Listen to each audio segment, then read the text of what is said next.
ভারতের পুশিন উস্কানিমূলক মনে হচ্ছে না, এমন মন্তব্য করেছেন স্বরাষ্ট্র উপদেষ্টা। তার ভাষ্যে, ভারতে কোনো অবৈধ বাংলাদেশি থেকে থাকলে তাদের আনুষ্ঠানিক প্রক্রিয়ায় ফেরত পাঠাতে হবে। ভারতের পুশ ইন ঘটনার প্রতিবাদ জানানো হয়েছে, তবে এ ঘটনাকে উস্কানিমূলক মনে হচ্ছে না।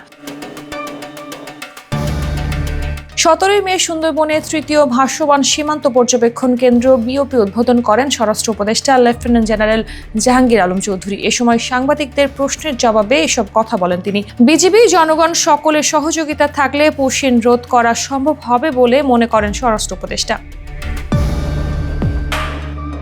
তিনি আরো বলেন, পুশিনের মাধ্যমে আসা ব্যক্তিদের মধ্যে রোহিঙ্গাও রয়েছে। এছাড়া ইউএনএইচসিআর এর কার্ডধারী ব্যক্তিরাও রয়েছে। বিষয়টি নিয়ে কূটনীতিক চ্যানেলে যোগাযোগ করা হচ্ছে। এ সময় পুশিনের বিষয়ে সরকার কঠোর অবস্থানে রয়েছে বলেও জানান উপদেষ্টা।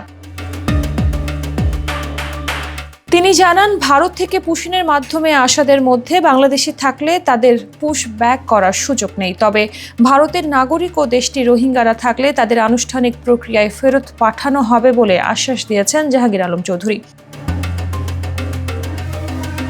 তৃতীয় ভাসমান সীমান্ত পর্যবেক্ষণ কেন্দ্র বিওপি জল সীমান্তে অপরাধমূলক কর্মকাণ্ড প্রতিরোধে ভূমিকা রাখবে বলে আশাবাদ ব্যক্ত করেন তিনি। তার মতে, এটি একটি কৌশলগত নিরাপত্তা পদক্ষেপ যা সীমান্ত এলাকায় নিরাপত্তা নিশ্চিত করতে অগ্রণী ভূমিকা রাখবে।